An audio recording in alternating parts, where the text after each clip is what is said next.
and welcome to Diversity Alliance Talks. I'm your host Gabby, and I'm also founder of Diversity Alliance.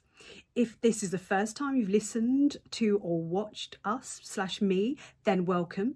If you know some of our work or you've listened before, watched before, then welcome back. And I just thought it'd be really nice to reflect back over 2023. I like to do that anyway, kind of in my personal life, look at what I learned. It sounds very cheesy, doesn't it? But it's true. Look at what I learned, look at some of the challenges, some of the things that really impacted me or influenced me. And as I always do, I like to introduce what I look like and what I'm wearing from an accessibility perspective. If you want to know more, go back and watch some of our previous episodes around disability awareness. And today, so I'm wearing a black t-shirt. I've got long dark hair with blonde highlights, brown skin, my usual red lipstick. Chaz is still alive in the background. Chaz is my plant, for those of you that don't know. Yeah, I think that's it. Oh, I've got a little gold chain on as well. And I've got red nails, being festive. Red nails, red lips, coming up for Christmas and all that sort of thing. So we really hope you enjoy this recap, get some insights, listen to some real change discussions, and think about maybe how you want to move forward and implement some of those things into 2024. So the next podcast episode I'm going to look back on is one I had with Natalie Campbell, who is a phenomenal woman. She is Chancellor of Westminster. She is co-CEO of Blue Water. Go and check them out. And she's also running for London Mayor. So you should definitely vote for her. Go and check her out. We'll pop some links in the description here as well. But it was such an interesting conversation, and it was for International kind of Women's Day, and we were celebrating women for a month and had some fantastic conversations and interviews with female powerhouses. And one of the things that really it's something that we know. It's something that we know anyway. But, you know, when it hits you in the face, all of a sudden reminds you again that gender inequality still exists. And you kind of think, oh no, you know, things have got better, things have improved, we're seeing more women in leadership positions, etc., etc. But the stats and the data is showing that this isn't the case. I mean, Equal Pay Day fell on November the 22nd this year. So what that means is that from November the 22nd up until January the 1st, women are working for free compared to their male counterparts. So we're now working for free. I can't believe, like, in this day and age, that's still going on. In addition to that as well, I remember seeing some fantastic stats, well, not fantastic, depressing stats actually, from, I think it was Scottish Widow. And that was that women have to work for 16 years longer to get the same pension as men. And I don't want to go on a rant here, because not only do we get paid less, we've got less security in our futures when we retire, everything costs more as well. Our beauty treatments cost more, our deodorant costs more, our shaving foam costs more. It's just, I'm going to get off my soapbox, but it is quite frustrating that this is still something that persists. And we need to be more forthright for advocating for gender equality.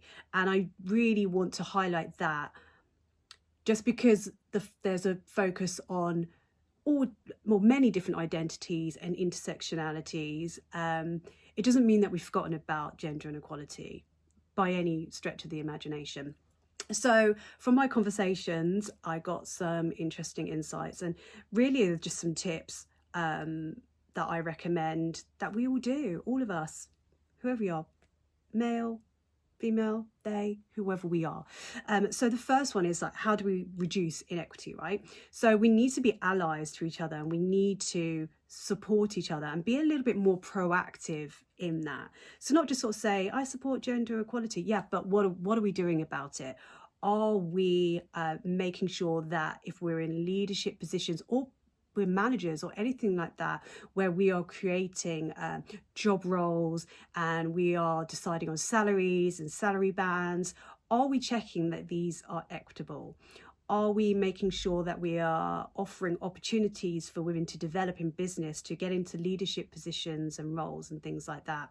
How can we uplift each other and support each other to do better and also receive what we deserve as well? So we need everyone speak out, but we also do need those male allies as well within the workplace. And I know there's plenty of them as well. I've heard some fantastic stories of men who've really supported gender equality, but we need more of it, and kind of move away from this kind of scarcity mindset. As I mentioned, we need more women in leadership positions, because we know diversity in leadership positions gives a slightly different way of thinking, and there's a bit more empathy as well into the different experiences of people from different backgrounds who might not have had the same opportunities or get the same opportunities to progress in the workplace, or to be treated fairly or paid fairly as well, which is why we talk about having diverse leadership boards, all of that sort of thing too. So, and we need to share our values as well around equality and equity, and I even think what our values are. What do we really believe? I think sometimes we spout off kind of sound bites and things, and even I catch myself doing it sometimes, and actually forget what we mean when we're sharing this information, or we're sharing that we care about a particular topic or a particular struggle or something like that. I think it's great to go back and reflect on our why do we think it's important, and what can we do to change the status quo. I'd love to hear more around what you're doing.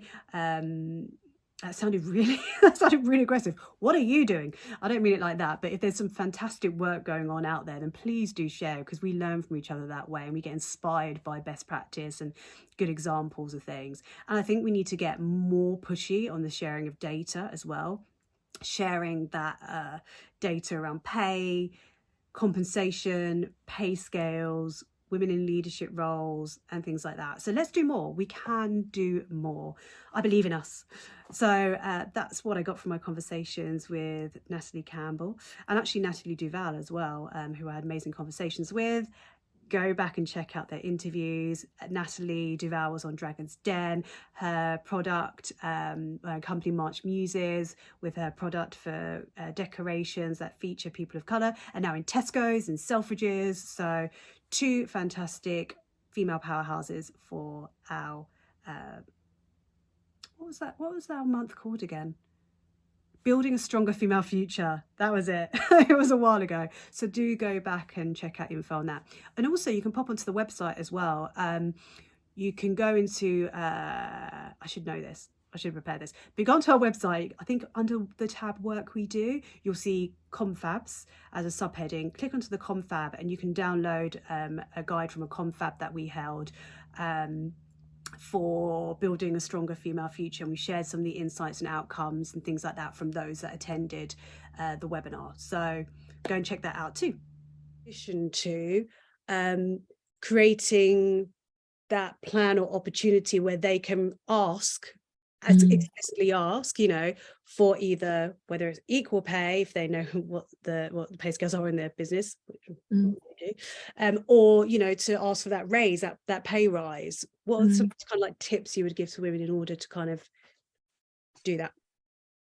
So firstly, I would say, if you're working in an organization that's opaque when it comes to money, maybe you shouldn't be working in that organization. The values alignment isn't there, right? There's a reason why they don't feel like they can talk about salaries, where organizations that are open about what people are being paid, about bonuses, about how you progress, about what the bands and grades are and how you ultimately move through them. That's an organization that probably has the right things in place from a values perspective, even from a business planning perspective. So that's the first thing I'd say. If you're not in a position to leave and you absolutely love it, and there are multiple reasons why they don't have that level of transparency, then I think you need to go on your own journey of understanding your worth, understanding your value across the sector, understanding what your peers are earning, and then put together your pitch for what you should be paid, and then think about how you want to raise or rise through that payment rank and articulate it. Your boss and their boss and their boss and their boss, however many bosses there are, should know. Yeah, you're on this in 2 years or 18 months, whatever it is. This is the value you'll be delivering, and this is where you expect to see your career and your salary accordingly go. Great advice, great tips. And the reason why I mention it is because actually quite a lot in the events industry, and I'm talking really from like agency supplier perspective, not corporates that have event departments and deliver events, because I'm sure they have a very different experience, but you don't see that transparency in pay at all. Look at any of their job ads, it's competitive, salary competitive. So a lot of people in our industry are like, I don't know what other, and there's such big gaps between what certain agencies are paying, what other agencies are paying. There's no kind of like across the board like pay scales based on your responsibilities and your role and what you bring to the role, which is something that really, really needs addressing. And that's why I wanted to kind of bring that up. But so can I just say, so if you go into an interview and they say, what is your current salary? Don't answer the question. I would always say to that question, you know, my expectations for this role aren't based on where I've come from. They're based on the value that I'm going to bring within this role, and therefore the expectation of salary in this role would be X. Because people will pay you the amount they feel like they can get away with paying you. And if you've been underpaid consistently or systematically over the course of your career, you're probably 10K, 20K short. Yeah. And so they'll be like, well, she was on 23, 28. So we'll just bump it up maybe by £500. Or we'll say that, you know, in 6 months, we might, no. Just no. Joe, every role I went for, I asked for 10K over my current salary. Yeah. It worked. And I'll be like, oh, okay. I hope none of my ex-employees are watching. Well, I delivered. Exactly. So, exactly. Okay, last question. And that's, I think I'm gonna actually like highlight that piece of the text and a quote of what you just shared there. I think a lot of people find it really useful, that salary question in an interview. So thanks so much for sharing that. Anyway, on that note, I hope that you have enjoyed these podcast conversations. Do hop back and watch the full episodes or listen to the full episodes. And we're looking forward to sharing more in 2024. But also before then, we're going to share a little bit of a part 2 as well, where we're going to be revisiting some of our other really impactful and interesting podcasts and guests too. So thanks for joining.